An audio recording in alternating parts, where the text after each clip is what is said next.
Police are searching for the person who shot 2 Minnesota state lawmakers. Right now, we're getting an update from the Attorney General, Governor Tim Walz, and police. Let's listen in. Wells, the mayor of Brooklyn Park. We're here today because an unspeakable tragedy has unfolded in Minnesota.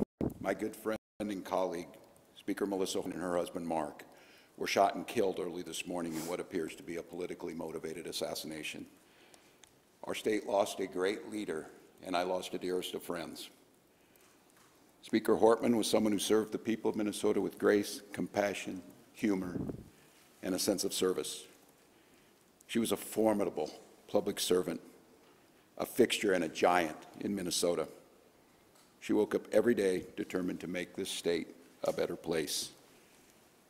She is irreplaceable, and we've been missed by so many. Minnesota's thoughts and prayers are with her family, her loved ones, her children, and her parents. My prayers also go out to State Senator John Hoffman and his wife Yvette, who were each shot multiple times. The Hoffmans are out of surgery at this time and receiving care, and we are cautiously optimistic they will survive this assassination attempt. This was an act of targeted political violence. Peaceful discourse is the foundation of our democracy.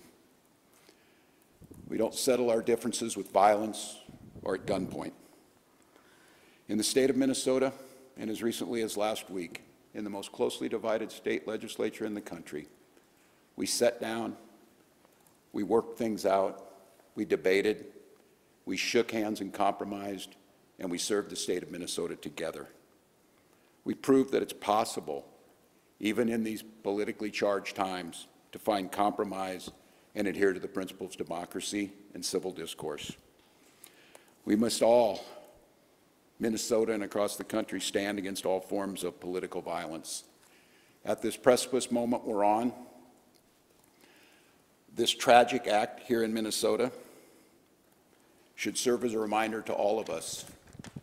The democracy and the debates in the halls of Congress, in state houses, in school boards, is a way to settle our differences peacefully and move society to a better place. We're collaborating with all local, state, and federal agencies on a full investigation. We're committed to keeping Minnesotans informed as the situation continues. I assure you that those responsible for this will be held accountable, and each and every one of us are committed to making sure that a tragedy like this never repeats itself in Minnesota or across this country.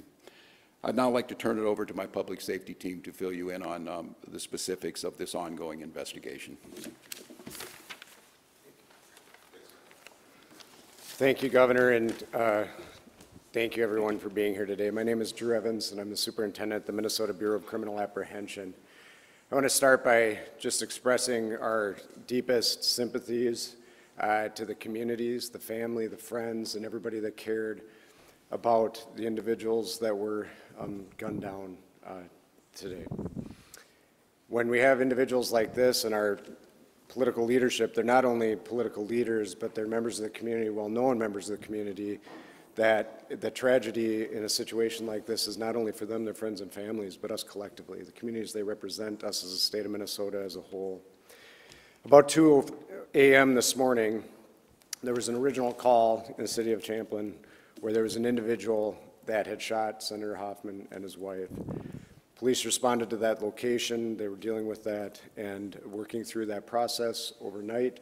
And then later on, at approximately 3:35, that another call came in when it was officers proactively checking because they knew of the incident that occurred, and they were going to check on Speaker Hortman at that time, at which time Brooklyn Park police officers encountered the individual who immediately fired at them, and they exchanged gunfire, and then the individual was able to escape during that exchange of gunfire. At the residence in Champlin, there was life-saving measures that were provided there. Both individuals were transported, as was previously noted, and they both received surgeries for their injuries at the hospital, And their conditions are at this time, both those individuals, Senator Hoffman and his wife, are both alive at this time, but they suffered gunshot wounds and are obviously in a difficult situation. But we're cautiously optimistic that they will continue to improve. At this time, it is a very active scene still, as you've seen. The Brooklyn Park Police Department, along with other... So, of course, we just heard from Democratic Governor Tim Walz before he took the stand. He called Democratic House Representative Melissa Hortman irreplaceable and explained just how deeply she'll be missed. He also said Democratic State Senator John Hoffman and his wife Yvette were shot multiple times and had surgery. Governor Tim Walz is cautiously optimistic that they will survive. Of course, we will continue to follow this all throughout the day here on 9 News.